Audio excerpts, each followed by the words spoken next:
Doctor Baba Saheb Ambedkar open university.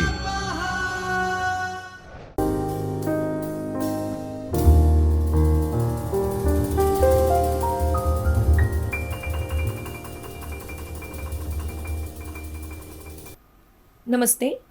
Doctor Baba Saheb Ambedkar open university में विद्यार्थी मित्रों, मैं आपका हार्दिक स्वागत करती हूँ।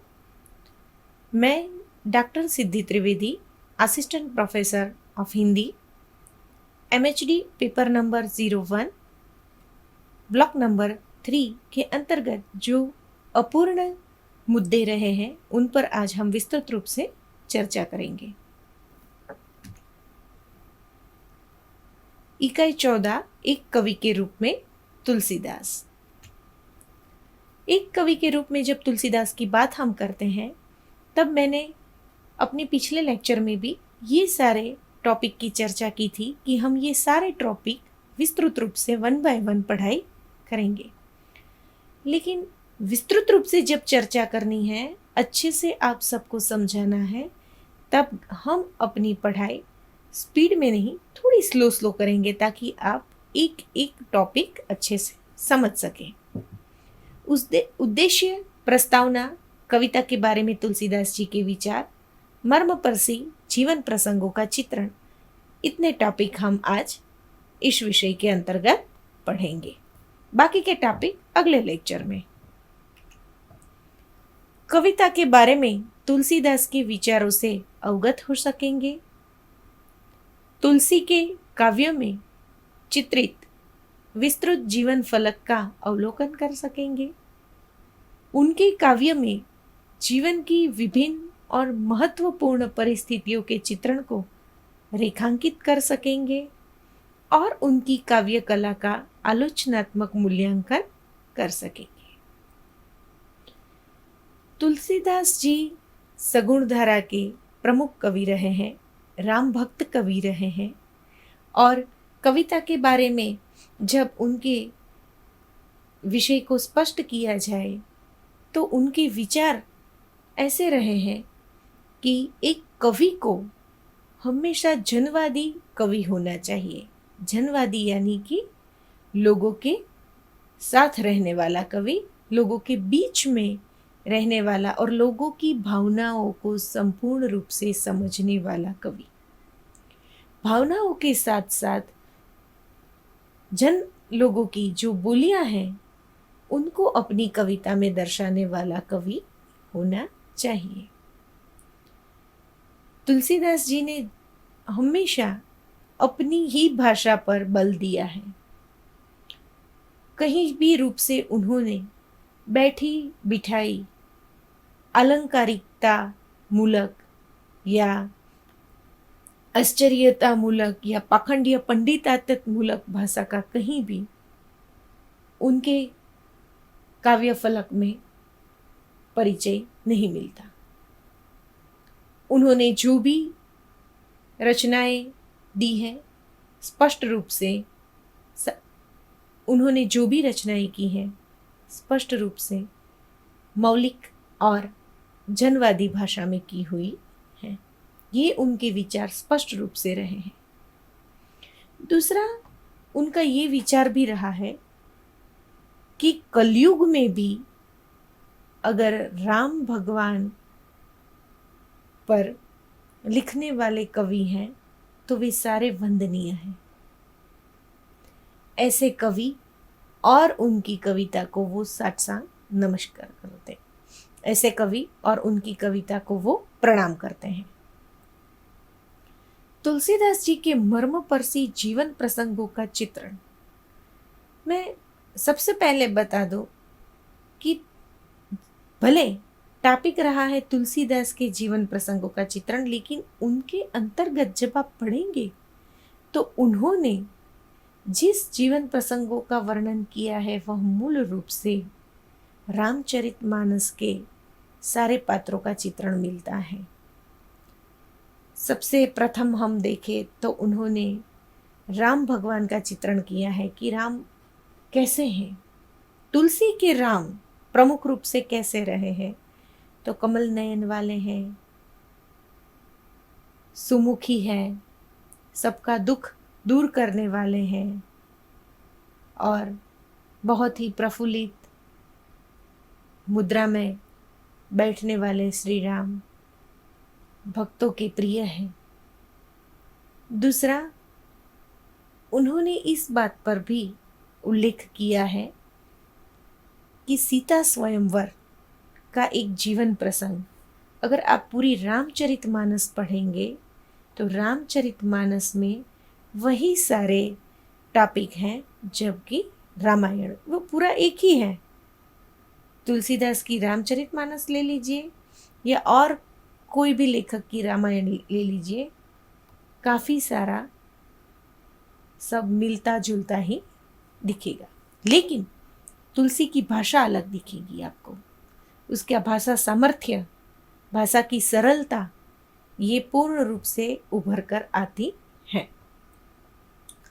सीता स्वयंवर का एक प्रसंग कि जब माता सीता का स्वयंवर हो रहा था और तब परशुराम जी धनुष तोड़ने आते हैं और उनसे भगवान शिव का दिया हुआ धनुष नहीं टूटता है, तब उनका जो गुस्सा था वो 7वें आसमान पर चला जाता है और उस गुस्से का एक एक छोटा छोटा अंश बड़ी ही सरल भाषा में तुलसीदास जी ने चित्रित किया हुआ है।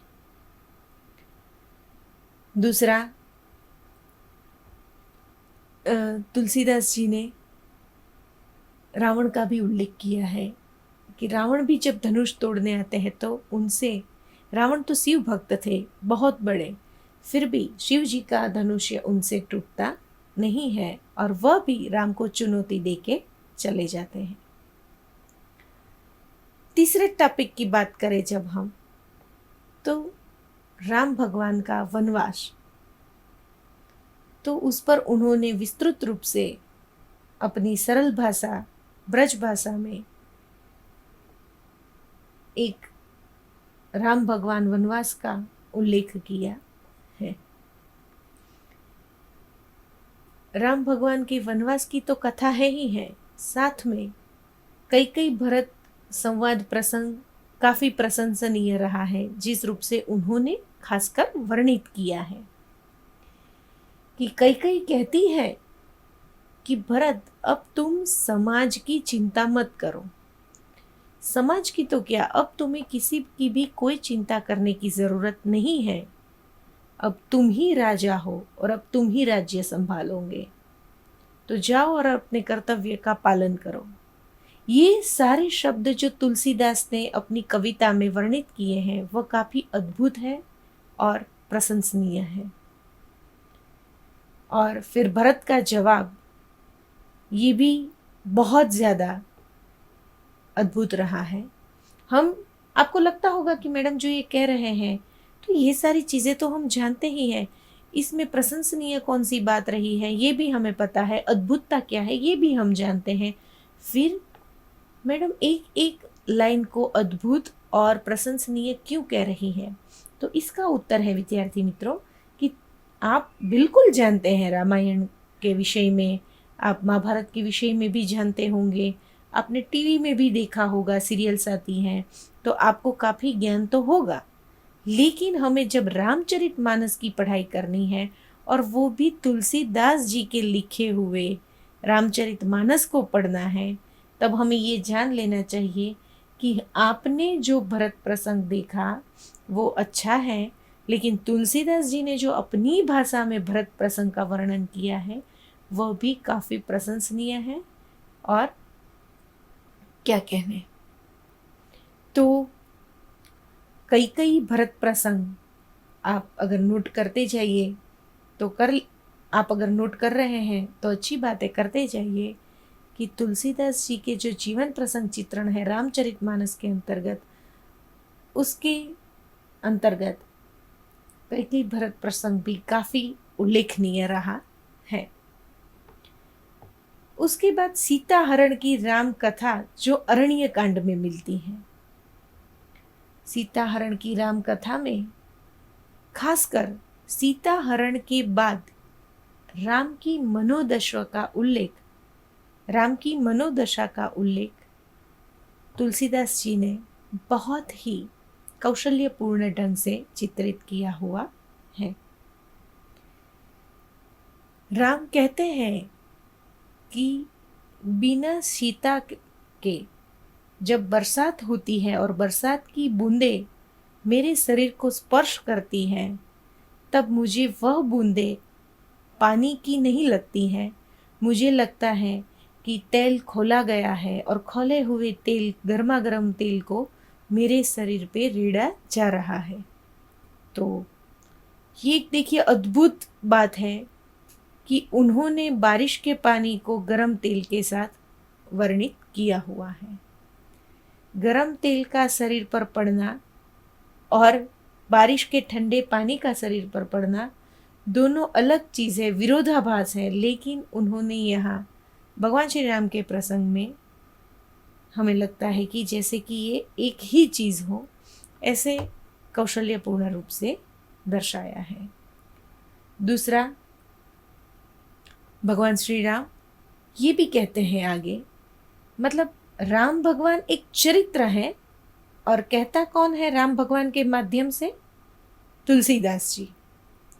तो अगर मैं ये बोलूँ कि राम भगवान कहते हैं, तो आपको ये मन में स्पष्ट रूप से समझ के चलना है कि तुलसीदास जी भगवान नायक राम जी का उल्लेख अपने शब्दों में कर रहे हैं। अगर आप परीक्षा में भी लिख रहे हैं तो ये भी चीज़ स्पष्ट रूप से लिखिएगा, तुलसीदास जी भगवान श्री राम को नायक मानते हुए उनके सीताहरण अरण्य कांड के प्रसंग में विचार प्रस्तुत करते हैं, जो निम्नलिखित है। तो ये ब्यौरा देना पड़ेगा, क्योंकि भगवान श्री राम जी ने साक्षात रामचरितमानस में नहीं लिखा है। जितना भी भगवान की कथा होती है, यानी कोई भी है, भगवान श्री कृष्ण है, भगवान श्री राम है, शिव जी हैं, उनके जीवन के भोगे हुए प्रसंग को हमारे वेदों और उपनिषदों के आधार पर कवि और रचनाकार अपने रचनाओं में उल्लेख करते हैं, और वो उल्लेख उनका भोगा हुआ नहीं है, मौलिक उल्लेख है। चाहे वो उल्लेख उन्होंने पढ़ के मौलिकता से दर्शाया है, चाहे वह उल्लेख स्वप्न दृष्टा की दृष्टि से दर्शाया है, कोई भी माध्यम हो सकता है। अब एक शब्द मैंने अभी उपयोग किया, स्वप्न दृष्टा। तो आपको लगेगा ये स्वप्न दृष्टा क्या है? चलिए, वेद उपनिषद पढ़ के हम अपने मौलिक विचार रख सकते हैं। अगर आप पीएचडी कर रहे हैं तो आप जिस विषय में संशोधन कर रहे हैं उस विषय की आप सारी सहायक पुस्तकें पढ़ के उनमें से आप अपने विचार अलग रूप से स्पष्ट कर सकते हैं। लेकिन स्वप्न दृष्टा क्या है? आपको लगता होगा शायद ये शब्द हमने पहली बार सुना है। चलिए, ये शब्द शायद सुना हो, लेकिन तुलसी जी और स्वप्न दृष्टा कैसे ये दोनों का रिश्ता होगा? तो स्वप्न दृष्टा यानी कि कई बार मैंने जो तुलसी जी की अन्य सहायक पुस्तकें पढ़ी हैं उसमें मैंने ये बात पढ़ी है कि तुलसीदास जी राम भगवान के अनन्य भक्त थे, और वह जब सोते थे रात में तो उनको राम भगवान स्वप्न में आके अपने विषय में काफ़ी सारी बातें बताते थे। कई बार तो ऐसा भी पढ़ा है मैंने कि उनके मंदिर में वो बैठते थे और उनको लगता था, या पता नहीं शायद ये सच है क्या है, हम इस विषय में नहीं पढ़ेंगे क्योंकि ये हमारा अभी ना पढ़ाई का टॉपिक है, ना हमें इस विषय में कोई ज्ञान है कि सच क्या है। लेकिन हाँ, स्वप्न दृष्टा की बात आई है तो ये भी साथ में मैंने पढ़ा है कि वो मंदिर में बैठते थे और साक्षात्कार होता था, और वो जो चीज़ें उनको बताते जाते थे भगवान श्री राम, और वो तुलसीदास अपनी लेखनी में लिखते जाते थे। तो ऐसा भी हो सकता है शायद कि उन्होंने ये जो सारी रचनाएं की हैं वो उनके आदेश से ही की है, और उनको जो जो चीज़ें बताई गई वही उन्होंने लिखा। क्योंकि इसीलिए मैंने विद्यार्थी मित्रों आपको कहा कि रामायण और महाभारत आप लोगों के लिए बहुत ही शायद ऐसी चीज रही है कि आप जानते हैं वो हमारे धार्मिक ग्रंथ तो है ही, लेकिन आपको पता ही है कि पूरी कथा रामायण की क्या है, कैसे भगवान श्री राम छोटे थे, फिर कैसे उनको वनवास मिल गया, फिर भरत कैकेयी के संवाद से भी आप परिचित थे, भरत जी ने गद्दी संभालने से मना कर दिया। ये सारी चीजें अंत तक की आपके दिमाग में स्पष्ट रहती है। लेकिन रामचरितमानस पढ़ना बहुत ज़रूरी है। अगर आप तुलसीदास जी को पढ़ रहे हैं, अगर आप तुलसीदास जी के रामचरितमानस को पढ़ रहे हैं, तो ये पढ़ के ही आपको पता चलेगा कि क्या डिफरेंस है। आगे का प्रसंग है लंका कांड। तो लंका कांड में पूरा युद्ध वर्णन दिखाया है।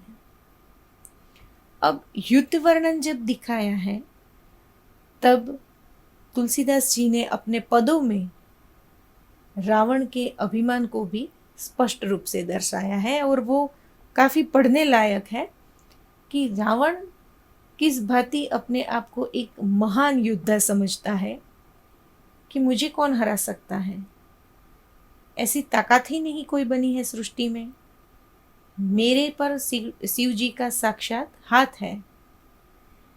तो ये भी सही था कि रावण के ऊपर शिव जी का साक्षात हाथ रहा, इसलिए तो इतना अभिमानी था।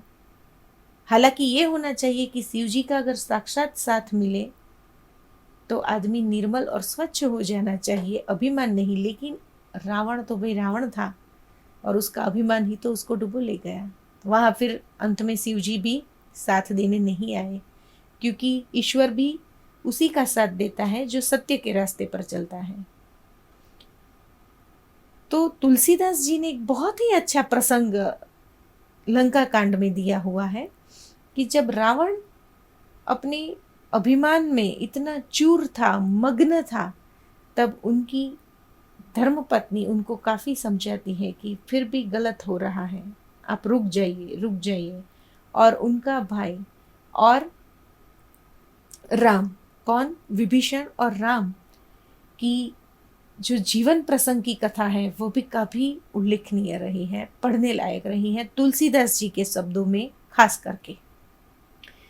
अब राम को भी एक चिंता सताती है। तुलसीदास जी ने उल्लेख किया है कि निश्चय ही रावण पे तो शिव जी का हाथ बना ही है, अगर शिव जी साथ देंगे उस समय और मैं हार गया तो वह भी मनुष्य रूप में ही अवतरित हुए थे, इसलिए हार की चिंता केवल मनुष्य को, हमको ही नहीं सबको सताती है। और वह भी मनुष्य ही थे, तब भगवान के रूप में नहीं चित्रित हुए थे, मनुष्य के रूप में थे। और फिर उन्होंने, आप पढ़िएगा रामचरितमानस, तुलसीदास जी ने लिखा है 100 कमल, 100 कमल यानी कि कमल के फूल, दुर्गा जी की पूजा की, उनको प्रसन्न करने के लिए। और क्यों प्रसन्न करना है? प्रसन्न इसलिए करना है कि युद्ध में दुर्गा माता यानी माँ पार्वती शिव जी की पत्नी है और वह उन्हें रोक सकती हैं रावण का साथ देने से, इसलिए उनको प्रसन्न करना है।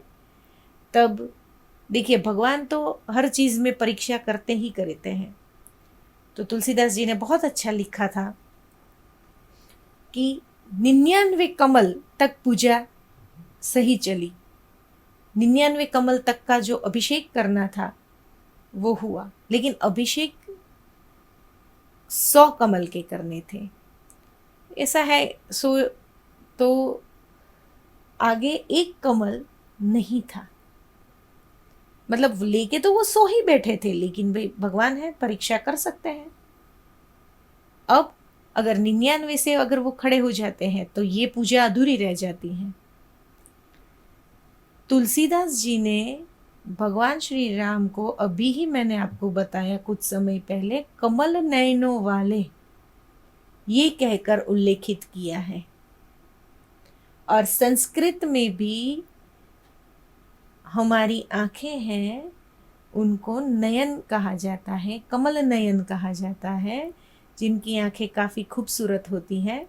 तो कमल नयन वाले राम जी ने अपना नेत्र निकाला और भगवान पर चढ़ाना चाहा, क्योंकि उनकी आंखें भी एक कमल समान ही हैं। लेकिन जैसे ही वह नेत्र को लेने के लिए अपने हाथ बढ़ाते हैं कि माता प्रकट होती हैं और उनकी पूजा को ग्रहण करती हैं और उन्हें ये विश्वास दिलाती है कि जीत तो आपकी ही होगी। तो ये जो सारे प्रसंग हैं तुलसीदास जी ने रामचरितमानस में दिए हैं, वो काफ़ी अद्भुत हैं और काफ़ी प्रशंसनीय हैं। इसलिए हमें ये सारे रामचरितमानस के प्रसंग को न केवल रामायण की दृष्टि से देखना है, लेकिन कौन सी दृष्टि से देखना है?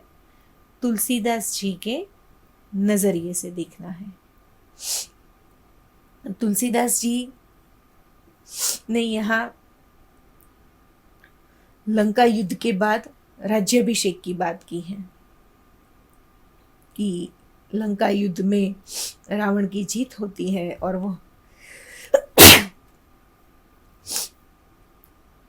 रावण की जीत होती है और वह राम की जीत होती है, रावण परास्त होता है और वह माता सीता को लेकर जब वापिस अयोध्या आते हैं तब राज्याभिषेक तक का उल्लेख रामचरितमानस में मिलता है। तो ये तो मैंने आपको बहुत ही स्पष्ट रूप से आप समझ सके ऐसे आसान रूप से समझाया, लेकिन तुलसीदास जी के पद जो ब्रज भाषा में मिलते हैं, जो यथा कथा कहीं जनवादी भाषा का भी उन्होंने प्रयोग किया है, मैथिली है, तो उनको आपको समझना पड़ेगा और घबराने की ज़रूरत नहीं है। बहुत आसान पद है, उनको पढ़ के नीचे उनका सारांश लिखना होता है और सारा सारांश मैंने आपको अभी बता दिया। तो यहाँ तुलसीदास के जीवन के रामचरितमानस के मार्मिक चित्रणों का जीवन प्रसंग समाप्त होता है। अब अभी मैंने आपको अगले लेक्चर में एक पूरी सूचना दी थी कि नोट्स यानी कि आपको पेपर कैसे लिखने हैं, तो मैं आशा करती हूँ कि वो चीज़ आप काफ़ी अच्छे से समझ पाए होंगे। देखिए, पेपर स्टाइल तो मैंने आपको पूरी समझा दी है कि कैसे पेपर फिल करना है, लेकिन एक चीज़ का आपको ध्यान रखना पड़ेगा कि आप अगर प्रश्न 1 लिख रहे हैं तो प्रश्न 1 पहले पन्ने पे आता है तो वही लिखिए। मैंने अक्सर ये देखा है, प्रश्न 1 लास्ट वाले पन्ने पे है, प्रश्न 5 पहले पन्ने पे है, तो ये क्या है? मैं मानती हूँ कई बार ऐसा होता है कि जो प्रश्न 1 है वह आप ऐसा सोचते हैं कि बाद में लिखते हैं, थोड़ा टफ है, सोच के लिखेंगे, पहले जो भी आता है वह लिख दें, तो ये चीज़ सही है। आपको परीक्षा के दौरान जो भी चीज़ सरल लगती हैं वो पहले लिखिए, लेकिन पहले लिखने से तात्पर्य मेरा पहले पन्ने पे लिखिए ये नहीं है। पहले पन्ने पर अगर आप इस तरह से लिखते हैं तो काफ़ी अच्छा रहेगा। वैसे चलता है, ऐसा नहीं है कि नहीं चलता, लेकिन प्रश्न 1 फिर पूरा प्रश्न लिखिए। पहले तो उस पर जो सूचना लिखी है वह लिखिए कि निम्नलिखित सूचना जो भी हो, मानिए कि ऐसी सूचना है कि निम्नलिखित निबंधात्मक प्रश्नों के उत्तर दीजिए, तो सूचना लिखनी चाहिए, क्योंकि हम परीक्षा का प्रश्न पेपर लिख रहे हैं, कोई मजाक नहीं है। तो ये सूचना लिखनी है। उसके बाद दूसरा स्टेप आता है प्रश्न 1। मान लीजिए प्रश्न 1 है कि तुलसीदास के व्यक्तित्व का वर्णन करते हुए कृतित्व पर प्रकाश डालिए, प्रश्न लिख दिया। अब आपको ये प्रश्न इतना अच्छे से उत्तर नहीं आता है, तो आप मन में सोच लीजिए कि लिख पाएंगे तो फिर भी कितना, 2 पेज 3 पेज इतना छोड़ दीजिए। मैं तो कहती हूँ एक पेज और ज़्यादा छोड़ दीजिए, अगर आपको लगता है कि नहीं शायद याद आ जाएगा तो हम और लिख पाएंगे, ठीक है, जो आपको सही लगे। उसके बाद लगाइए प्रश्न नंबर 2। प्रश्न नंबर 2 लगाने के बाद आपको प्रश्न नंबर 2 आता है तो लिखिए। फिर 3, तो 3 नहीं आता है तो 3 की जगह छोड़ दीजिए, फिर लिखिए 4। लेकिन अक्सर आप लोग क्या करते हैं, प्रश्न 5 जैसे ही प्रश्न पेपर हाथ में आए तो सबसे पहले होता है कि जो सबसे आखिर में होना चाहिए। अगर प्रश्न पेपर में प्रश्न 5 का क्रम 4 के बाद ही होता है, आप जानते हैं, तो आप उत्तरवाही में उसको पहले क्रम में क्यों लिखते हैं? आपको जो भी सरल आता है वही पहले लिखिए, मनाही नहीं है, लेकिन बेस्ट टेक्निक मैंने बताई है आपको कि आपको जो जो प्रश्न नहीं आते उसकी जगह छोड़ते जाइए, बट क्रम वाइज लिखिए। ये बहुत अच्छी टेक्निक है। अदरवाइज आप जिस तरह से लिखते हैं वो भी चलता है, बिल्कुल ऐसा नहीं है कि नहीं चलता। आपने पहले 5 लिखा फिर 1 लिखा, बिल्कुल चलेगा, लेकिन उत्तम रूप से प्रश्न पेपर लिखने की यही टेक्निक है जो आज मैंने आपको बताई है। तो विद्यार्थी मित्रों, मैं आशा करती हूँ कि आप तुलसीदास जी के जीवन प्रसंगों को, उनकी कविता के विचारों को समझ पाए हैं और प्रश्न पेपर के उत्तर कैसे लिखना है ये भी आपके मन में स्पष्ट हो चुका है। तो ऑल द बेस्ट, बहुत अच्छे रूप से अपनी परीक्षा पूर्ण कीजिए और आगे बढ़िए। धन्यवाद।